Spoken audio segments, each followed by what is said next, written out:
शिवराय, मी पांडुरंग कदम. आज आपण आहोत लोणावळा या ठिकाणी, ज्या ठिकाणी मराठा बांधवांचा मुक्काम आहे. म्हणून जरा आता किती वाजले भाऊ रात्रीचे? टाइम बघा 2:30 वाजलेले आहेत, तरी सुद्धा मनोज जरांगे पाटील यांचं आगमन सभास्थळी झालेलं नाहीये. म्हणजे आपण पाहू शकतो मनोज जरांगे पाटील यांचं स्वागत करण्यासाठी पुणे शहरामधून आता कदाचित ते चिंचवड किंवा तळेगावला असतील, कारण प्रत्येक ठिकाणी प्रत्येक चौकामध्ये मनोज जरांगे पाटील यांचं या ठिकाणी स्वागत होत आहे. त्यामुळं 2:30 वाजलेले असताना सुद्धा मनोज जरांगे पाटील या ठिकाणी सभास्थळी पोहोचू शकलेले नाही. तरी सुद्धा आपण सभास्थळी जर गेलात तर या ठिकाणी पूर्णपणे मराठा बांधव मनोज जरांगे पाटील यांचे विचार ऐकण्यासाठी या ठिकाणी बसलेले आहेत. आमचे बंधू पाहत असताल तुम्ही, या ठिकाणी हातावरती भाकरी घेऊन या ठिकाणी खातायत. आणि या भाकरींची व्यवस्था कोणत्या आमदारा खासदारानं मंत्र्यानं केलेली नाही, ते आमच्यापैकीच कोणतरी गोरगरीब मराठ्याने या ठिकाणी ही व्यवस्था केलेली आहे. त्यानंतर आमचे भाऊ आहेत बघा, जाळाचा आनंद घ्यायलेत. आणि काही आरामखोर अवलादी म्हणतात ना मराठ्याकडे पैसे कुठून येतात. अरे पैशाची काय गरज आहे? आम्ही का 5 स्टार हॉटेलमध्ये राहतो का? हे बघा एवढा परिसर आहे आमच्याच बांधवांनी आमच्यासाठी खुला केलेला परिसर आहे. आणि आमच्याच बांधवांनी आम्हाला जी चटणी भाकर दिलेली आहे ती चटणी भाकर खाण्याचं काम करतोय. इथं जाळे, थंडी वाजायला लागली त्या ठिकाणी आम्ही जाळे आणि या जाळापाशी या ठिकाणी आम्ही शेकतोय. आणि हे जी भाऊ तुम्हाला हे जे व्यवस्था आहे कुठून घेत आणलंय तुम्ही? ते आणि लोक तुम्ही आज जो आपण डबा आता तुम्ही खाताय तो कुठून आणलाय तुम्ही? आम्ही आमच्या इथं लोणावळा नजदीक एक गाव आहे प्रेमनगर कुसगाव. बरं. तिथून आम्ही गावागावातून घराघरात जाऊन 25 भाकरी, चपात्या 25 किंवा मग शेंगदाणा चटणी अशा आम्ही एकत्र मिळून तिथं आम्ही घेऊन आलो आहोत.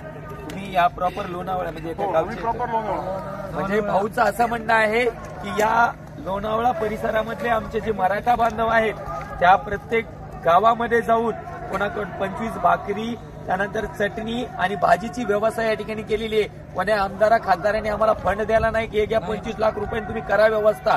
हे कोणत्या तरी आमच्या बांधवाचं त्या ठिकाणी शेत आहे आणि त्यांनी आम्हाला पार्किंगची व्यवस्था केली आहे, झोपण्याची व्यवस्था केलेली आहे आणि खाण्याची व्यवस्था तर आम्हीच आमचे गोरगरीब मराठे या ठिकाणी अन्न म्हणजे पोळी भाजी एकत्र करून या ठिकाणी आम्हाला खाण्यापिण्याची या ठिकाणी व्यवस्था केली आहे. आणि पुण्यामध्ये सुद्धा पाहिलं असेल आमचे मराठा बांधव, तुम्हाला पुण्यामध्ये काहीतरी खाण्यापिण्यासाठी कमी पडलं तर भाऊ कोणत्याच ठिकाणी पुणेकरांनी भरभरून प्रेम दिलंय. पुणेकरांनीच नाही, आंतरवाली सराटी पासून ते आतापर्यंत आम्हाला खाण्यापिण्यासाठी या ठिकाणी कोणत्याही प्रकारची कमी पडलेली नाहीये. काका कुठून आलेले तुम्ही? मावळ तालुका जिल्हा पुणे जिल्ह्यामध्ये या ठिकाणी आलेले आहेत. बंधू तुम्ही कुठून आलात?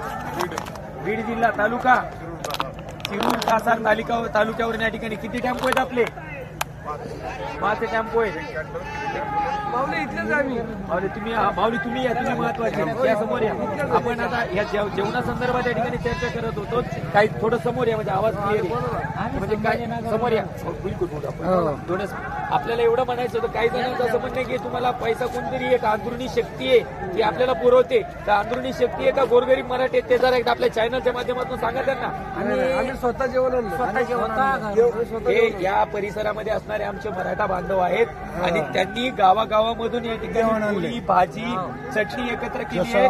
सगळे एका जाग्यावरती आणलंय. ठेचा असेल एका जाग्यावरती आणलंय आणि त्यानंतर एकत्र करून आमच्या खेड्यापाड्यातून आलेले जे मराठा बांधव आहेत, प्रत्येक गावातून शहरातून आलेल्या मराठा बांधवांची या ठिकाणी त्यांनी व्यवस्था केली. बंधू तुम्ही कुठून आलेले आहेत? गंगाखेड, परभणी जिल्हा गंगाखेडवरनं जगात जर्मनी भारतात परभणीवरनं आलेले आमच्या या ठिकाणी बंधू आहेत. परभणी म्हणजे मराठवाडा असेल, पश्चिम महाराष्ट्र असेल, विदर्भातून सुद्धा या ठिकाणी मराठा बांधव आलेले आहेत. काही जण म्हणू लागले की या ठिकाणी विदर्भातले मराठी येत नाहीत, काही जण ते छग्यासारखे म्हणू लागले की मराठ्याला काम आहेत, मराठी काम बिनकामाचे आहेत का, ते कशाला मनोज जरांगे पाटलाचे नादी लागते. ते सगळे कामाचे माणसं आहेत, हे काही बिनकामाचे माणसं नाहीये.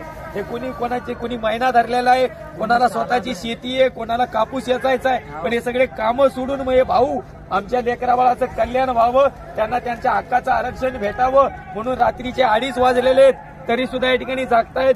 या ठिकाणी आज शेकाखाली या ठिकाणी शेकतायत. तरी आराम पुरावला दिला. या ठिकाणी जर आमचा दुःख यातना कळत नसतील त्या ठिकाणी विचार करण्यासारखी गोष्ट आहे. इथं सांगा मला कोण रिकाम आहे? काका काय करत होतो मी भाऊ? कुठं? लोणावळ्यालाच कामाला आहे. पण 2 दिवस झालं तुम्ही कामावर गेलात का?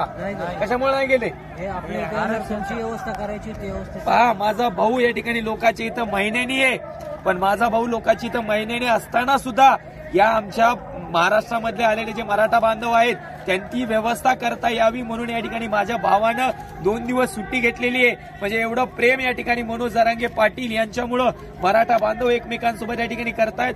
मराठा बांधवाचा एकोपा या ठिकाणी आपल्याला पाहायला भेटतोय. तुम्ही पाहत असाल इथं लाखोच्या संख्येने या ठिकाणी वाहन आहेत, परंतु वाहनामध्ये शिस्तबद्धता आहे. लोकलचे असणारे आमचे जे मराठा बांधव आहेत त्यांनी ज्या पद्धतीनं सूचना दिली आहे त्याच पद्धतीने आम्ही वाहनं नेण्याचा या ठिकाणी प्रयत्न करतोय. खाण्याची व्यवस्था आम्ही आमचं करतोय. पैसा लागतोय कुठं आम्हाला? आमच्या वाहनाची व्यवस्था आमच्याच घरभरी मराठ्यांनी 5-5, 2-2 हजार रुपये, 100-100, 500-500 ज्याला ज्या पद्धतीने जगतायत त्या पद्धतीने पैसे जमा केलेत. वाहन आमच्या मराठा बांधवाकडे आहेत, त्यांनी वाहनाचा फक्त डिझेलचा खर्च घेतलाय. मग आम्हाला मराठ्यांना पैसे लागतात कशाला? आणि काही हरामखोर अवलादी म्हणतायत की सरकारवर जर मराठा बांधव दबाव टाकत असतील तर आम्ही सुद्धा ओबीसी बांधवांना या ठिकाणी घेऊन मुंबईला येऊ. तू सबसेली आहे तायवाड्या तू सबसेली आहे. आम्ही मोजित नाहीत. आम्ही गरजवंत मराठे आहोत आणि आम्ही समर्थ आहोत. आम्ही गरजवंत आहेत, परंतु आम्हाला या ठिकाणी स्वाभिमान आहे आमच्याकडे. आम्ही लोकांनी केलं इरीत उडी हल्ली म्हणून आम्ही इरीत उडी आणणाऱ्या अवलादी नाहीत रे बाबा.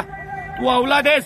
तुला पहिले तर मला मराठीची येत नाहीत, पण मराठी 3 कोटी नाहीतच. मग हे आता तुला हे ट्रक भरून वाहनात काय कुत्रे कोण भरलंय? आम्ही माणसं आहेत, हे जातीवंत माणसं आहेत. समकरी हा छग्या नाही त्याच्या बाप सगळ्याला दाखवता येतं, त्याचा ताना घेऊ. त्याच्यासाठी तर आपण व्हिडिओ बनवतोय. व्हिडिओ बनवण्याचं कारण हेच की रात्रीचे 2:30 वाजलेत, परंतु महाराजा मराठा बांधवांची आणखी जेवण राहिलेली आहे. स्वतः ती जेवण करतायत. आपल्या समोर सक्षम उदाहरण आहे आणि ते जेवण कुणी दिलं हे सुद्धा या ठिकाणी सांगितलेलं आहे. आणि त्याचबरोबर आजही या ठिकाणी जागे हे याच्यासाठी आहेत की मनोज जरांगे पाटील कधी येतील आणि त्यांचे विचार आम्हाला कधी ऐकायला भेटतील. त्यासाठी या ठिकाणी माझे मराठा बांधव म्हणजे आताही या ठिकाणी जागरण करत आहेत.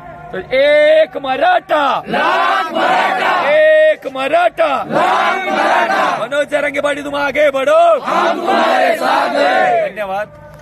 स्टॉप.